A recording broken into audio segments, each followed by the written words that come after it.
Hey McGinn, great to be with you again. It's Mr. Lohn, and I am ready to bring our latest read aloud to the students. I was looking around today trying to figure out what exactly we wanted to read, and I figured, it's middle of October. We're creeping closer to Halloween. Maybe we'll do something that's a little bit creepy.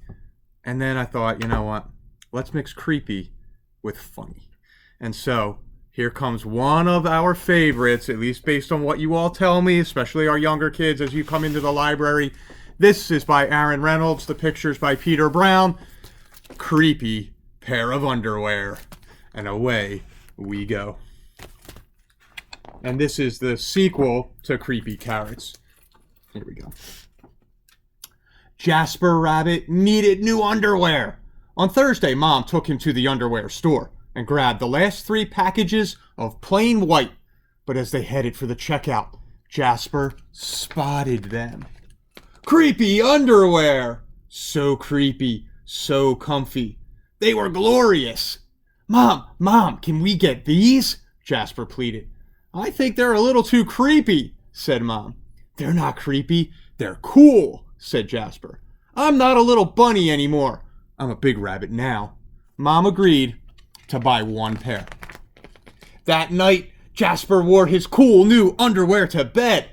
Do you want me to leave the hallway light on? Asked Dad. Dad, I'm not a little bunny anymore, said Jasper. I'm a big rabbit now.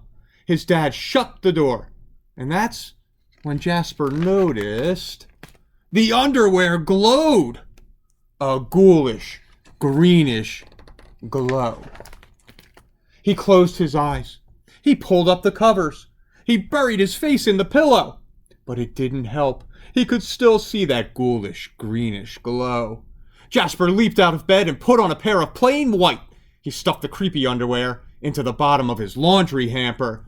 He finally fell asleep. But when he got up the next day, he was wearing the creepy underwear. Jasper threw them in the garbage can. He was still a big rabbit. He wasn't scared of anything. But he was done with scary underwear. After school, Jasper was doing his homework when he heard it. A scratchy, scraping sound coming from his dresser. He opened the drawer and they were back, staring at him with that ghoulish, greenish glow. He snatched the creepy underwear out of the drawer. He grabbed a big envelope and some stamps. To China. Bye-bye, scary underwear, he said, dropping the package in the mailbox.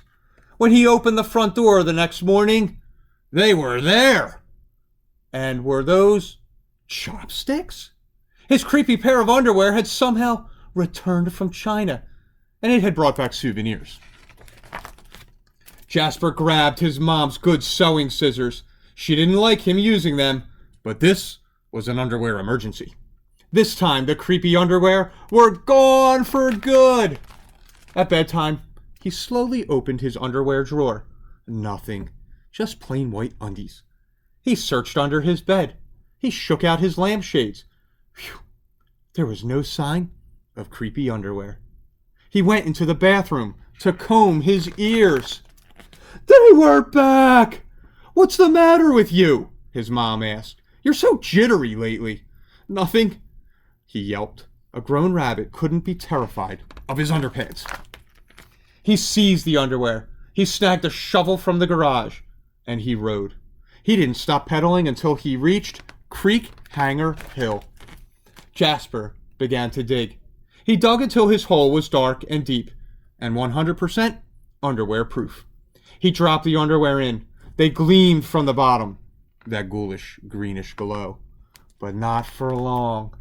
When he got home, Jasper crept up to his dresser. They couldn't be in there. There was no way. Right? He reached for the handle. He peeked in. Nothing. Just plain white. Jasper smiled and turned out the light.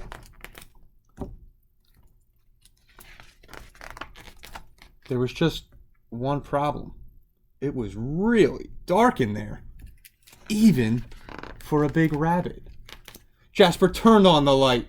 He looked at his non-glowy pair of plain white, and he knew what he had to do. The creepy underwear were a little muddy, but they still filled the room with that gentle, greenish glow. The next day, Jasper gathered his allowance money and went to the underwear store by himself, just like a big rabbit. That night, Jasper wasn't scared at all. As he lay down to sleep, he smiled. And so did his underwear, because they had finally found someone who wasn't scared of creepy underwear. So boys and girls, I hope you liked that fun little story, made you laugh a little bit, made you smile. I will be back with another read aloud for tomorrow to wrap up the week. You have an awesome night, and I'll see you soon again.